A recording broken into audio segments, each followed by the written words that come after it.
قدیم زمانے کے ایک غریب گاؤں میں ابو القاسم نامی درویش رہتا تھا، جیب خالی مگر دل اللہ کے ذکر سے بھرا ہوا۔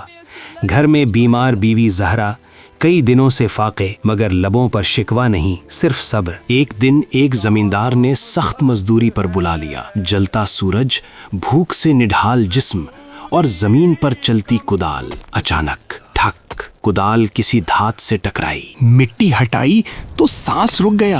سونے کی اشرفیوں سے بھری تھیلی۔ دل میں ایک آواز گونجی، زہرا بچ سکتی ہے، کوئی دیکھ نہیں رہا۔ ہاتھ کانپنے لگے۔ ابو القاسم نے آسمان کی طرف دیکھا، آنسو بہے۔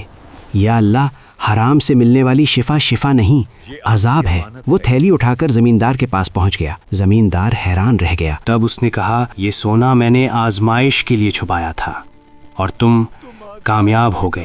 اگلے ہی دن زہرا کو علاج ملا اور شفا بھی، مگر ابو القاسم کے لیے سب سے بڑی دولت وہی رہی، تقویٰ، جو آزمائش میں بھی نہ بکا۔